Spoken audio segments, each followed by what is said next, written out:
ಇವತ್ತು ವಿಜಯಪುರದಲ್ಲಿ ಸುಮಾರು 800ಕ್ಕೂ ಹೆಚ್ಚು ಕೋಟಿ ರೂಪಾಯಿಗಳ ಅಭಿವೃದ್ಧಿ ಕಾರ್ಯಕ್ರಮಗಳಿಗೆ ಚಾಲನೆಯನ್ನು ಕೊಟ್ಟಿದ್ದೇವೆ. ಅವುಗಳಲ್ಲಿ 82 ಕೋಟಿ ರೂಪಾಯಿಗಳ ಉದ್ಘಾಟನೆ, 730 ಕೋಟಿಗೂ ಹೆಚ್ಚು ರೂಪಾಯಿಗಳ ಶಂಕುಸ್ಥಾಪನೆ ಕಾರ್ಯಕ್ರಮವನ್ನು ಮಾಡಿದ್ದೇವೆ. ಅದರಲ್ಲಿ ಮುಖ್ಯವಾದವು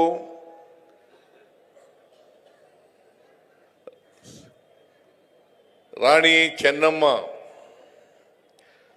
ಅವರ ಪ್ರತಿಮೆಯನ್ನು ಲೋಕಾರ್ಪಣೆ ಮಾಡಿರ್ತಕ್ಕಂಥದ್ದು. ಶ್ರೀ ರಾಮಲಿಂಗಾರೆಡ್ಡಿಯವರು ಈಗಾಗಲೇ ಒಪ್ಪಿಗೆ ಕೊಟ್ಟು ಅದಕ್ಕೆ ನಾಮಕರಣ ಕೂಡ ಮಾಡಿದ್ದೀವಿ. ಬಸ್ ಸ್ಟ್ಯಾಂಡಿಗೆ ಏನಂತ ನಾಮಕರಣ ಮಾಡಿದ್ದೀವಿ ಅಂತಂದರೆ ಕಿತ್ತೂರು ರಾಣಿ ಚೆನ್ನಮ್ಮ ಬಸ್ ಸ್ಟ್ಯಾಂಡ್ ಅಂತೇಳಿ ನಾಮಕರಣವನ್ನು ಮಾಡಿದ್ದೇವೆ. ಈಗಾಗಲೇ ಕಿತ್ತೂರು ರಾಣಿ ಚೆನ್ನಮ್ಮನವ್ರ ಬಗ್ಗೆ ಮಾತನಾಡಿದ್ದಾರೆ. ನಾನು ಹೆಚ್ಚು ಮಾತನಾಡಲಿಕ್ಕೆ ಹೋಗಲ್ಲ. ಕಿತ್ತೂರು ರಾಣಿ ಚೆನ್ನಮ್ಮನವರು ಸಿಪಾಯಿ ದಂಗೆ 1857ರಲ್ಲಿ ನಡೀತು. ಇದು 1924ರಲ್ಲಿ ಬ್ರಿಟಿಷ್ನವ್ರ ವಿರುದ್ಧ ಹೋರಾಟ ಮಾಡಿದ್ರು. ಅಂದರೆ 33 ವರ್ಷಗಳ ಮುಂಚಿತವಾಗಿಯೇ ಬ್ರಿಟಿಷ್ನವರ ವಿರುದ್ಧ ಹೋರಾಟ ಮಾಡಿದಂಥ ಕೀರ್ತಿ ಕಿತ್ತೂರು ರಾಣಿ ಚೆನ್ನಮ್ಮನವರಿಗೆ ಸಲ್ತದೆ ಅಂತಕ್ಕಂಥ ಮಾತುಗಳನ್ನು ಹೇಳಲಿಕ್ಕೆ ಬಯಸ್ತಾ ಇದ್ದೇನೆ. ಸಂಗೊಳ್ಳಿ ರಾಯಣ್ಣವರ ಸಾಹಸ, ಕಿತ್ತೂರು ರಾಣಿ ಚೆನ್ನಮ್ಮನವರ ಶೌರ್ಯ, ಮತ್ತು ಆ ಕೆಚ್ಚೆದೆ ಇತ್ತಲ್ಲ, ಆ ಬದ್ಧತೆ ಇತ್ತಲ್ಲ, ಇದಕ್ಕೋಸ್ಕರನೇ ಕಿತ್ತೂರು ರಾಣಿ ಚೆನ್ನಮ್ಮನವರು ಬ್ರಿಟಿಷ್ನವರ ವಿರುದ್ಧ ಹೋರಾಟ ಮಾಡಿ, ಛಲದಿಂದ ಹೋರಾಟ ಮಾಡಿ, ಕ್ಯಾತ್ರೆ ಅಂತ ಒಬ್ಬ ಬ್ರಿಟಿಷ್ ಅಧಿಕಾರಿಯನ್ನು ಸೋಲಿಸ್ತಾರೆ. ಆಮೇಲೆ ಎರಡನೇ ಯುದ್ಧದಲ್ಲಿ ಸೋಲು ಅನುಭವಿಸಬೇಕಾದಂಥ ಪರಿಸ್ಥಿತಿ ಉಂಟಾಗುತ್ತೆ. ಇದಕ್ಕೆ ನಮ್ಮವರೇ ಕಾರಣ ಅಂತಕ್ಕಂಥ ಮಾತುಗಳನ್ನು ಈ ಸಂದರ್ಭದಲ್ಲಿ ಹೇಳಲಿಕ್ಕೆ ಬಯಸ್ತಾ ಇದ್ದೇನೆ. ಬ್ರಿಟಿಷ್ನವರು ಈ ದೇಶವನ್ನು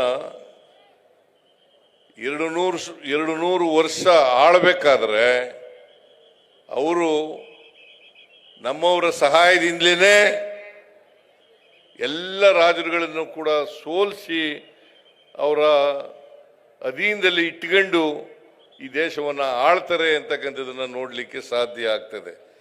ಕಿತ್ತೂರು ರಾಣಿ ಚೆನ್ನಮ್ಮನವರ ವಿಷಯದಲ್ಲೂ ಕೂಡ ಅದೇ ಆಗಿರ್ತಕ್ಕಂಥದ್ದು. ಅಂಥ ಒಬ್ಬ ವೀರ ಮಹಿಳೆಯ ಪ್ರತಿಮೆಯನ್ನು ಇವತ್ತು ಅನಾವರಣ ಮಾಡಿರ್ತಕ್ಕಂಥದ್ದು ಬಿಜಾಪುರದಲ್ಲಿ ಭಾಳ ಸಂತೋಷದ ವಿಚಾರ ಅಂತಕ್ಕಂಥ ಮಾತುಗಳನ್ನು ಹೇಳಿ ನಾನು ಅದನ್ನು ಅತ್ಯಂತ ಸಂತೋಷದಿಂದ ಲೋಕಾರ್ಪಣೆ ಮಾಡಿದ್ದೇನೆ ಅಂತಕ್ಕಂಥ ಮಾತುಗಳನ್ನು ಹೇಳಲಿಕ್ಕೆ ಬಯಸ್ತಾ ಇದ್ದೇನೆ. ಆಮೇಲೆ ವೆಲೋಡ್ರೋಮ್ ಇಲ್ಲಿ ಬಿಜಾಪುರ ಮತ್ತು ಬಾಗಲಕೋಟೆ ಈ ಭಾಗದಲ್ಲಿ ಸೈಕ್ಲಿಸ್ಟ್ಗಳು ಜಾಸ್ತಿ. ನನಗೆ ನಾನು ಹಿಂದೆ ಮುಖ್ಯಮಂತ್ರಿ ಆಗಿರುವಾಗ ಬಿಜಾಪುರದಲ್ಲಿ ಒಂದು ವೆಲಾಡ್ರೋಮನ್ನು ಮಾಡಬೇಕು ಅಂತಕ್ಕಂಥ ಮಾತುಗಳನ್ನು ಹೇಳಿದಾಗ ನಾನು ಅದಕ್ಕೆ ಒಪ್ಪಿ ಇಲ್ಲಿ ಇಡೀ ರಾಜ್ಯದಲ್ಲೇ ದಕ್ಷಿಣ ಭಾರತದಲ್ಲೇ ಇದು ಮೊದಲನೇ ವೆಲಾಡ್ರೋಮ್ ಅಂತಕ್ಕಂಥ ಮಾತುಗಳನ್ನು ಹೇಳಲಿಕ್ಕೆ ಬಯಸ್ತಾ ಇದ್ದೇನೆ. ಈ ಭಾಗದ ಸೈಕ್ಲಿಸ್ಟ್ಗಳಿಗೆ ಅನುಕೂಲ ಮಾಡಿಕೊಡಬೇಕು ಅಂತಕ್ಕಂಥ ಮಾತುಗಳನ್ನು ನಾನು ಈ ಸಂದರ್ಭದಲ್ಲಿ ಹೇಳಲಿಕ್ಕೆ ಬಯಸ್ತಾ ಇದ್ದೇನೆ. ಇನ್ನೊಂದು ಬಹಳ ಮುಖ್ಯವಾದಂಥ ವಿಚಾರ, ಬಿಜಾಪುರದಲ್ಲಿ ಮೆಡಿಕಲ್ ಕಾಲೇಜ್ ಆಗಬೇಕು ಅಂತಕ್ಕಂಥದ್ದು. ಹಿಂದೆ ಬಿಜೆಪಿ ಸರ್ಕಾರ PPP ಮಾದರಿನಲ್ಲಿ ಮಾಡಬೇಕು ಅಂತ ಹೇಳಿ ಮಾಡಿತ್ತು. ಆದರೆ ನೀವು ಹೋರಾಟ ಎಲ್ಲ ಮಾಡಿದ್ದೀರಿ.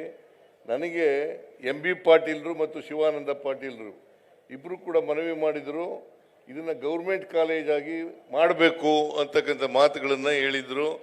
ನಾನು ಮುಂದಿನ ದಿನಗಳಲ್ಲಿ ಗೌರ್ಮೆಂಟ್ ಇಂದಲೇ ಮೆಡಿಕಲ್ ಕಾಲೇಜನ್ನು ಮಾಡ್ತೇವೆ, ನೀವ್ಯಾರು ಕೂಡ ಅದಕ್ಕೋಸ್ಕರ ಹೋರಾಟ ಮಾಡಬೇಕಾದಂಥ ಅಗತ್ಯ ಇಲ್ಲ ಅಂತಕ್ಕಂಥ ಮಾತುಗಳನ್ನು ಹೇಳಲಿಕ್ಕೆ ಬಯಸ್ತಾ ಇದ್ದೇನೆ. ನಮ್ಮ ಸರ್ಕಾರ, ನಾನು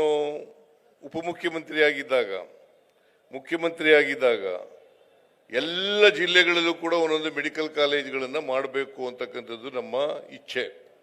ಎಲ್ಲ ಜಿಲ್ಲೆಗಳಲ್ಲೂ ಕೂಡ ಮೆಡಿಕಲ್ ಕಾಲೇಜು. ಇವತ್ತಿನವರೆಗೆ 71 ಮೆಡಿಕಲ್ ಕಾಲೇಜುಗಳಿದ್ದಾವೆ ಕರ್ನಾಟಕದಲ್ಲಿ. 71 ಮೆಡಿಕಲ್ ಕಾಲೇಜುಗಳಿದ್ದಾವೆ. ಅದರಲ್ಲಿ 22 ಮೆಡಿಕಲ್ ಕಾಲೇಜುಗಳು ಸರ್ಕಾರಿ ಕಾಲೇಜುಗಳು. 22 ಮೆಡಿಕಲ್ ಕಾಲೇಜುಗಳು ಸರ್ಕಾರಿ ಮೆಡಿಕಲ್ ಕಾಲೇಜುಗಳು.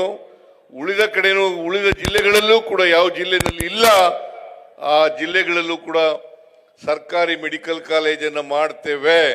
ಜೊತೆಗೆ ಟ್ರಾಮಾ ಸೆಂಟರ್ಗಳನ್ನು ಕೂಡ ಮಾಡ್ತೇವೆ. ಜೊತೆಗೆ ಸೂಪರ್ ಸ್ಪೆಷಾಲಿಟಿ ಆಸ್ಪತ್ರೆನೂ ಕೂಡ ಮಾಡ್ತೇವೆ ಅಂತಕ್ಕಂಥ ಮಾತುಗಳನ್ನು ಹೇಳಲಿಕ್ಕೆ ಬಯಸ್ತಾ ಇದ್ದೇನೆ.